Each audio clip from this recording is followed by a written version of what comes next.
Today on Politics Unplugged, Arizona Attorney General Chris Mays officially launched her re-election campaign. We speak to her about the road ahead. Arizona Republicans are trying to remove a Democratic state senator for tipping off the public to federal immigration raids. And is a well-known congressman any closer to making a decision on a possible run for governor? The panel weighs in now on Politics Unplugged. Good evening. I'm political editor Dennis Welch, and this is Politics Unplugged. We've reached that time of year when lawmakers and hopefuls announce their election plans for 2026. This week, Arizona Attorney General Chris Mays announced she'll run to keep her job next year. She joins us now to talk about that. I want to thank you for joining us here today to talk about your re-election campaign. Before we get into some of the issues, this is a political show. I want to just get into the raw politics of the whole thing. It's no secret. Democrats, the Democratic brand, in trouble right now. If you start looking nationally, voters don't have a good approval rating of the Democratic Party. You look locally here, you start looking at voter registration numbers, and the Democratic Party has got a significant voter registration gap to overcome with Republicans. I wanted to ask you about that. Is this an issue you're worried about, and how do you navigate it? I don't think it is an issue really, Dennis, because for a couple reasons. Number one, as you know, Arizona elections basically hinge on the independent voters. You know, how many Democrats and Republicans can you get to vote for you, and then what do the independents decide to do? And it also depends on whether you've got a great candidate. And I think we've got great candidates this cycle, just like we did in 2022. And I'll be running on my record of standing up for Arizonans, being a lawyer for the people, and that means all of the people. Whether you are a Republican, a Democrat, or an independent, I have fought for you. I wake up every day thinking about how I can fight for Arizonans, how I can make the cost of living better for Arizonans, how we can preserve jobs, and how we can make sure that, corporations are held accountable, and that's what I've done as AG. Yeah, but some of these numbers have got to give you, your campaign, some concerns, because I mean, look, you won in one of the closest, if not the closest, statewide election in the state history. 280 votes a couple of years ago, just a few years ago, 3 years ago. You look at where the voter registration disadvantage was then. Democrats only trailed Republicans by about 166,000 votes. That has exploded now and ballooned to about 328,000 disadvantage for Republicans compared to for Democrats compared to Republicans. One could argue if that was the case 3 years ago when you ran, you wouldn't be AG today. Well, look, I mean, number one, again, I think that what is happening is more and more people in general are identifying as independents. So what has also exploded is the number of people who are registering as independents. And I think I am exactly the kind of person who can appeal to those independents. That's what I plan on doing. That's how I won last time. And, we're going to win this race, Dennis, because I'm running against two guys who, do not care about consumers and who will do nothing but protect corporations and who do not care about the rule of law and who will not uphold the Constitution. I will uphold the rule of law. No one has done more to protect consumers and the people of our state as AG than I have, including going after the Sinaloa cartel and the Mexican drug cartels. I've seized more fentanyl than any other AG in the history of Arizona. And we're going to continue to do that work past 2026. Again, one last question on some of the raw politics stuff here. Democratic Party leadership's been in disarray. They elected a new leader in January. They ousted him recently. A lot of problems there. You said you're going to win this race. Can you count on the party to get the support you're going to need? Oh, for sure. Look, I mean, that's so in the rearview mirror. That's so last summer, Dennis. And we've got a great structure.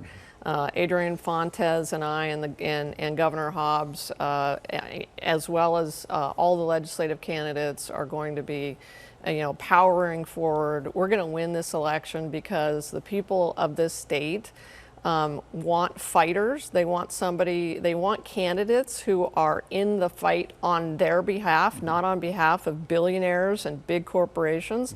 That's what we're seeing from Republicans right now, sadly. So yeah, we're going to be fine. The Democratic Party is going to be fine. Okay, so you know, in your announcement, you did talk a lot about what you just mentioned. You know, you talk about your efforts to fight drug trafficking, consumer protection, stuff like that. All that was in the announcement. You also noted that you have sued the White House 25 times this year since they took office. That's on average about 3 lawsuits a month. But the facts are, President Trump won Arizona. A lot of people in Arizona like this president. Do you think it's a political risk on your behalf to be that aggressive in this, that maybe voters see you as getting in the way of the agenda of the person that they voted and supported? No, because I think what voters really care about and what Arizonans still believe in is America. And Arizonans still believe in the Constitution, and they want an attorney general who is going to speak truth to power and who is going to defend them. You know, those 25 lawsuits, Dennis, have saved Arizona $1.5 billion. That's how much money we would have lost if I had not filed those lawsuits. That's money for Meals on Wheels. That's money for Head Start. That's money for the high-impact drug trafficking areas. And, you know, Donald Trump was going to defund the police in Arizona, and I stopped him. We stopped him from destroying AmeriCorps. We have saved jobs and money for the state of Arizona through those lawsuits, and I would do every single one of them over again if given the chance. And look, do I want to be suing Donald Trump? No, I really don't. It's not on my bucket list, but I'll do it if I have to do it to uphold the American Constitution. And so, you know, you keeping track of how much money you've saved through these lawsuits. What's the record on these lawsuits? Not all of 25 have been successful. How many have succeeded? How many failed? How many are still up in limbo? It seems like a lot of them are still working its way through the courts, eating up a lot of resources and precious time in your office. Well, I would say the ROI on those lawsuits is pretty big. I mean, you know, we probably have spent a couple $1 million on them, but we have returned $1.5 billion. Actually, it's $1.6 billion to the state of Arizona. What's the win-loss ratio? We've won about 80% of them. So that means we've gotten, or gotten a favorable result. We've gotten a TRO or a preliminary injunction in about 80% of them. That means we've stopped them in their place. One case that is still wending its way through the courts is the tariffs case. And, you know, I am co-leading that lawsuit with the Oregon AG because the tariffs are illegal. The way that the president did them is illegal. Those tariffs are hurting our small businesses. They are hurting and causing job losses. And they are costing Arizonans money. And we've won now twice in court on that case, including just a couple of weeks ago. Okay, got a couple of other questions before we wrap up in this segment. You said that you were going to stand up for the rule of law. Some of your critics say that's exactly what you haven't been doing. And they point to cases like your refusal to defend certain laws, particularly a law that would have bans transgender girls from participating in sports. Now, I've been around long enough, and I've known plenty of attorneys general who have told me over and over again, I've been elected to, you know, enforce the rule of law for all the laws, even the ones I don't like. This seems to kind of turn its head on that kind of idea. Can you defend not defending laws that you may not like? Well, that's one case that you have cited, and in that case, it was totally blatantly unconstitutional. In all the other cases, I have done nothing but uphold the rule of law, including in those 25 lawsuits against Donald Trump. And so, look, what I have done as Arizona's Attorney General is I've fought for them. You know, for instance, I went to battle against the Saudis, who are sucking so much water out of western Arizona that they are harming many Arizonans in western Arizona. We have fought the Sinaloa drug cartels. We have seized fentanyl. I have been going after sober living home fraud. We have been cracking down on elder abuse. Those are the ways that any attorney general who's doing their job upholds the rule of law. And, you know, look, will they cite one case where I decided that we could not defend against that one because it was unconstitutional? Sure, they'll do that. All right, and final question here. Obviously, you have a reputation as somebody standing up to Donald Trump. You also got a lot of attention when you took on the so-called fake electors in Arizona. These are the 11 Arizona members who are accused of interfering with the 2020 election. A few months ago, the judge, you got an indictment, but the judge threw it back to the grand jury, said you didn't do your job. Your prosecutors didn't do the job correctly. According to the judge, they didn't give them, the grand jury, proper information. Ask you, did you drop the ball in this case? Absolutely not. And, you know, we vigorously disagree with that decision. That is on appeal. We feel pretty confident that we're going to win that issue on appeal. That judge just made a bad decision.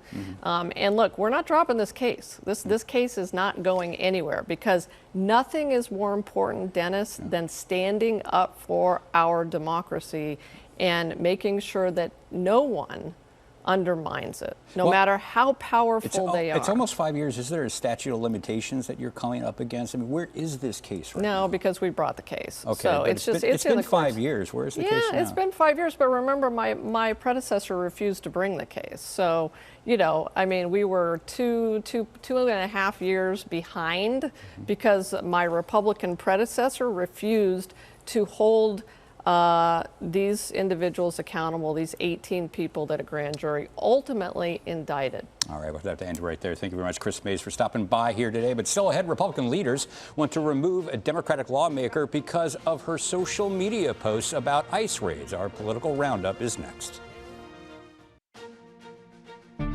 It's time for your political roundup. A quick look at the major stories making headlines this week across the country and in Arizona. We start with Robert Kennedy Jr., who faced tough questions on Capitol Hill about his role as U.S. Health Secretary. During a contentious hearing, Kennedy defended his tenure and his controversial position on vaccines. Congress returned to work after a month-long recess to find GOP lawmakers who were still squaring off over the so-called Epstein files. A handful of rebellious Republicans are demanding a vote to release more documents related to convicted sex trafficker Jeffrey Epstein, even though President Trump has called the controversy irrelevant. In Arizona, Republican lawmakers are trying to oust Democratic State Senator Ortiz for tipping off the public to federal immigration raids. On Wednesday, GOP leaders filed a formal ethics complaint at the Capitol. Ortiz is punching back, accusing Republicans of trying to block her from doing her job. And finally, Arizona Governor Katie Hobbs hosted a ceremonial bill signing at Chase Field. Arizona's sports fan-in-chief signed a bill into law that's aimed at keeping the Arizona Diamondbacks downtown for the next 3 decades. And it's time to bring in our panel to talk about all of that. Republican consultant Marcus Dellartino and Democratic consultant Stacey Pearson. Thanks for being here. Another busy week. Let's start with Senator Ortiz and Republican leaders in the Senate calling for her removal because she decided to tip off the public to some immigration raids or ICE agents outside an elementary school. I believe it was on the second day of school that day. Your take on this? This is such a ridiculous witch hunt. When any one of us can go on our phones right now and pull up the little app and find out where local law enforcement is. I'm married to a cop. I was going to say, yeah. I'm married to a cop. His location is as public as it gets. So we have dropped the standard of accountability for federal law enforcement in a way that I can't reconcile. There are no axons. They're hiding their location. For her to say this is happening down the street is perfectly fine. And law enforcement, you're not looking at the Arizona Police Association asking for her resignation. This is what local law enforcement is doing every day. And there's got to be, I mean, it does seem like it's a stretch to accuse Senator Ortiz of doxing. I mean, there's no personal information that was given out. It seems a little bit performative on his part when you consider that Warren Peterson is running for Attorney General. He's trying to win that Republican primary. Maybe is this trying to score some political points and get some headlines in this? No, not at all. Listen, this is political showmanship on both sides, right? Both sides are getting exactly what they want. No, you can't both sides just because one person. Senator Ortiz is not afraid of the camera. She is using this opportunity to max out her side of the story and her availability to the press. And it's the exact same for President Peterson and the Republicans in the Senate. So to your point, is it going to be a legal problem? Yeah, absolutely. I think when I look at it, it's like, okay, so if I send a text message to my wife that says avoid 7th Avenue and Indian School because there's a police situation, have I doxed the police? There's a freedom of speech issue here. And so that will ultimately end up getting resolved. Google but remember, tells us there are cops on 7th Avenue. But is it fair both sides politically are getting what they want? Is it fair to say both sides? Because only one person is facing an ethics complaint, and and one person is facing the possible investigation from the U.S. attorney. Yeah, it is not fair to both sides. This, and to Marcus's point, I mapped my route here today to see if there was still construction, and Google told me there was a cop on 7th Avenue. So I mean, this is the most ridiculous performative art, political art that I've seen in related to the immigration issue. She should be able to tell. Those folks they should show their faces. It is strange that we've got masked ICE agents. I just find it hard to believe that Democratic Senator Ortiz is afraid of the media attention that she's getting. And so I think she's afraid of that. I think that may have been part of the strategy involved here. Well, as a student of the legislature for a long time, the chairwoman of the ethics committee says they're going to take a look at this and move forward. How do you think this plays out?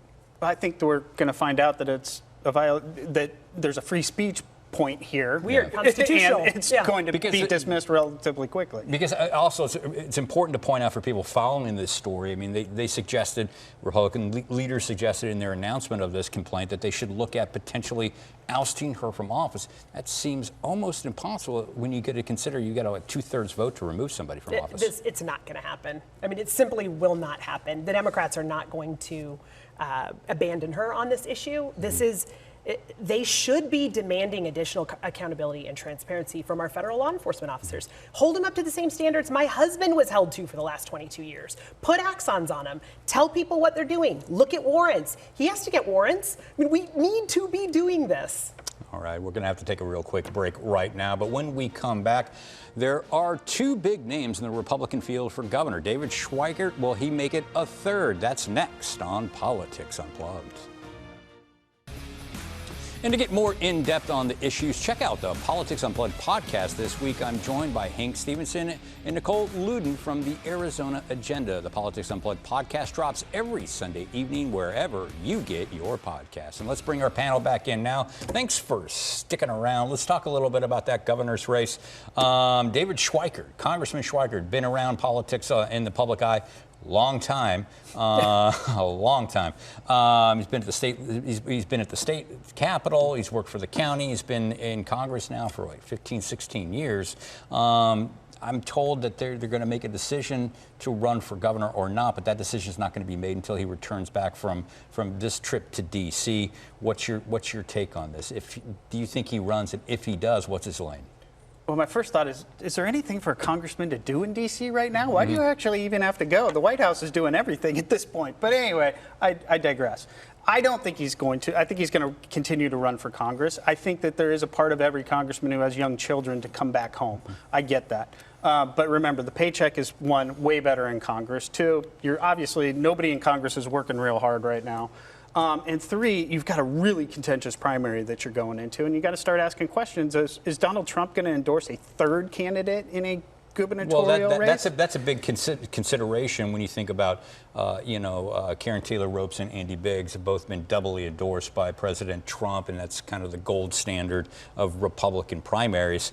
He does not have that, and I don't know if he would get that. But if he did run and get into this race and happened to come out and run in the general, would he be a bigger problem than the other two candidates in the race for Governor Hobbs? Oh, absolutely not. I mean, even looking at last cycle's polling, his name ID is extraordinarily low. For someone who has been in public office for a long time, that guy has no problem getting in and out of an AJ's without being harassed.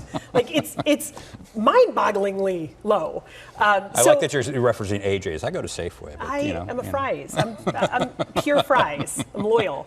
But yeah, I don't see a scenario that he's in which he's not going to have to spend an extraordinary sum of money just introducing himself to voters outside his own district. His own district barely recognizes him. What are you going to do in Yuma? Yeah. And speaking of the governor's race, let's talk a little bit about the governor. She went out, did a ceremonial bill signing out at Chase Field.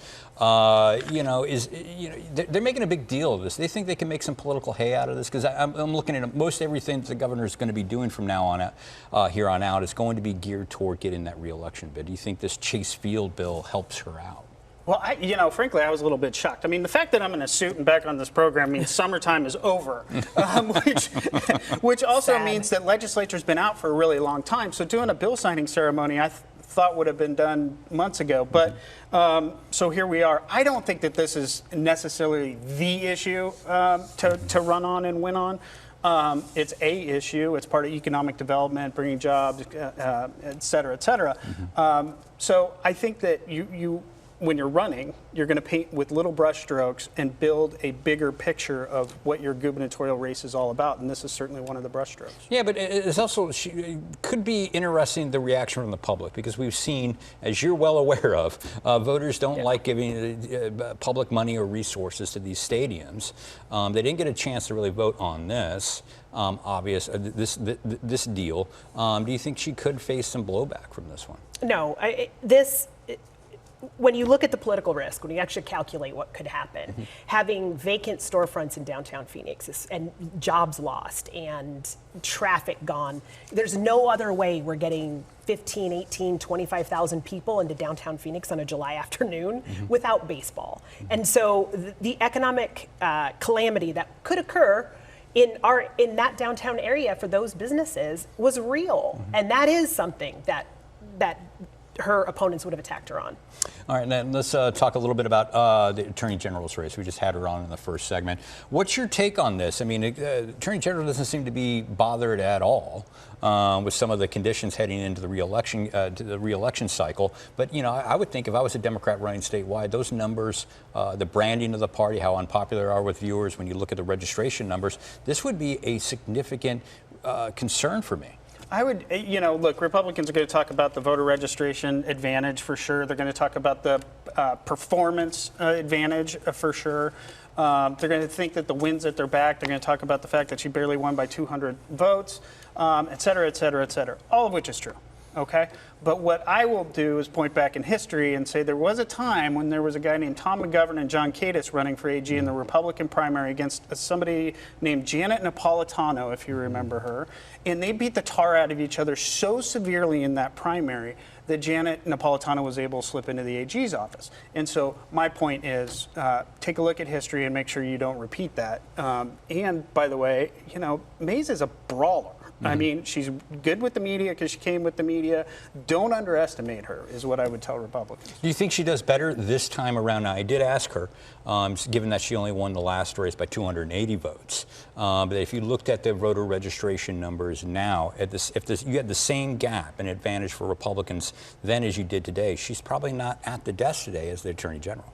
So you're right. If we apply today's turnout, today's voter model to her results last time, if we look at 2012, though, and we look at the year that we had to, that Arizona had to, 2012, 2016, when we had, in 16, when we had to get a Trump, McCain, anti-Arpaio voter, ultimately Republicans voted for Paul Penzone because they were tired of the money and the losses to the county. And so we'll look at the same thing here. Her talking about collecting again for Arizona and bringing the 80% win rate and getting additional funding to the state, that is a message that resonates with people who still care about fiscal conservative principles. All right, we're going to have to end it right there. That is all the time we have. Be sure to join us next week for more Politics Unplugged. Good night.